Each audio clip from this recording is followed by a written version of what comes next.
All right. In this section, we'll be looking at um, the vector product of two vectors. Now, a quick one. The vector product of two vectors is also known as the cross product, right? So you can as well say vector product or cross product. Are you with me?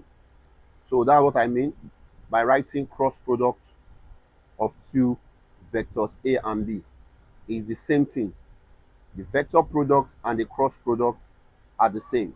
So given two products, the vector product is written as, can you see, A multiplied by B, right? Good. And it's defined as follows. How do you define the cross product or the vector product?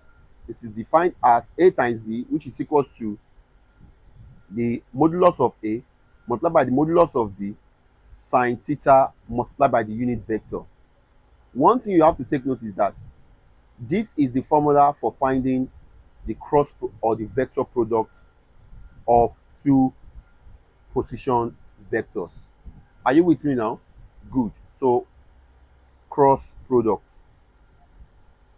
Now, another additional information I'm going to give to you here is that please take note when these two vectors, vectors A and vectors B, are perpendicular to each other, theta, that is the angle between them. Can you see? Theta, when they are perpendicular to each other, theta is what? 90 degrees. That's what it means. Meaning when they are orthogonal vectors, perpendicular vectors, orthogonal. Orthogonal means perpendicular. When two vectors are orthogonal, the angle between them is 90 degrees. 90 degrees.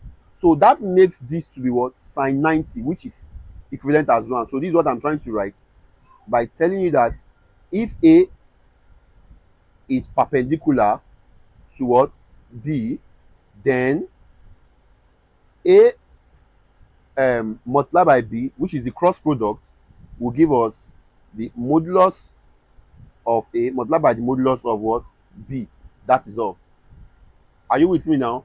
Yeah, then you can now add the what? The unit vector, because the unit vector is always perpendicular to the plane containing A and B. Are you there?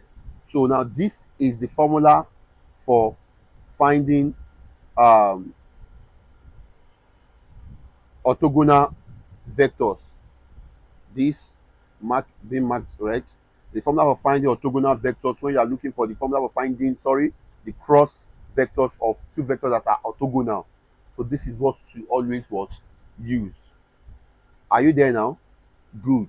Now, but if the um if the two vectors are parallel, that is, they are not orthogonal, they are parallel to each other, right? Theta will give us 0. Theta will be what? 0 degrees, because they are parallel to each other. And that makes this to be sine 0, which is 0 and everything. That means when, let me write, if A is what? Parallel to what? B, then A times B, which is cross product of A and B, will give us what? 0. That's what it means. So this particular one is for parallel vectors, when two position vectors are parallel to each other. So please spot the difference. The cross product when two vectors are parallel to each other is equal to 0. The cross product when two vectors are parallel to each other can be given as this. Can you see it? Good. Can be given as this. So now it is important we know the difference between what? The two. Right? Good. So but when the two vectors exist in the form of a parallelogram, meaning that there is an angle between them, it is neither perpendicular nor parallel, then you can apply this formula. That is this formula here. A star B, A times B equals to modulus of A multiplied by modulus of B sine theta, then multiplied by the unit what? Vector. Do you understand? Yes. So again, a quick one. The formula of finding the unit vector of two position vectors, that yes, is this. The unit vector under vector products. So you use the cross product over the modulus of the cross product. Yes, that gives you the unit vector that is perpendicular to the two vectors, that is two position vectors. Are you with me now? Then another thing we can talk about is the right hand rule, right? Your index represents the first vector, while your middle finger represents the second vector. So the cross the cross product, which is the vector product, represents the what thumb. That is what we call the that's, you can say, the Fleming's right hand rule. The Fleming's right hand rule. Fleming's right hand rule. Yes.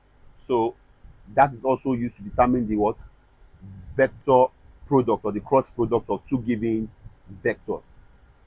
All right.